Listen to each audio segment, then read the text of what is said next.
So this is the area I did today. And I don't know why, but this area right here, every 3 or 4 years, it's like there's a sinkhole there or something because it just kind of sinks down and I have to level it back up and put new dirt in here and get new plants in here. I moved these daylilies that you see there from other gardens over here.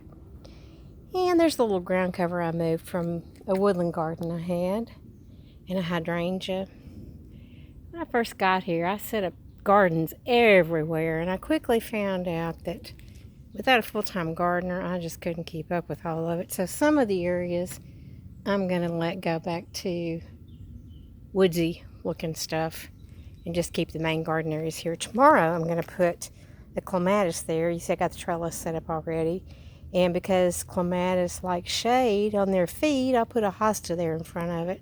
I got 3 huge hostas I have to move that have gotten covered up by a huge hydrangea in my backyard. So this area here is all complete except that I need to come back and put down heavy plastic and some mulch.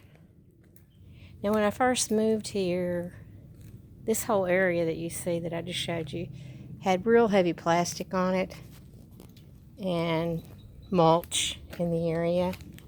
And of course, first thing I said was, why do they have all this heavy plastic? You can't plant anything.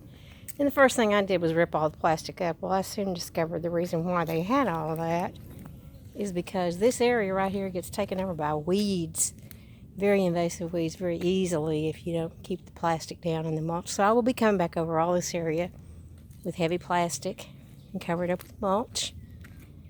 And I'll probably do that next weekend. See all my daisies there. And then I just put this in today. This is my lantana. I usually use that big pot there for annuals.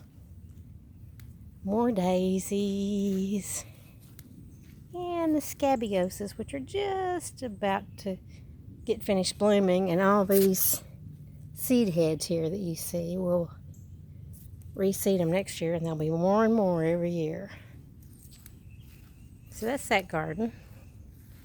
Of course, this garden you've already seen. I did that one last week.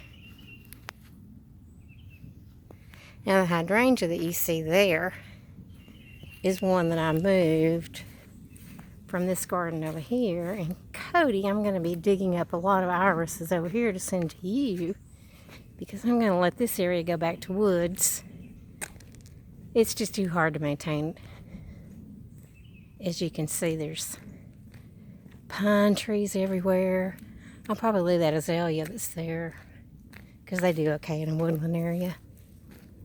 But all this other stuff I'm fixing to move. Daylilies.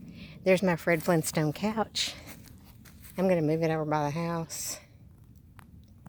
So this whole garden here will go away. I got a woodland garden here. I cleaned it out today. It's got lots of irises and hydrangeas.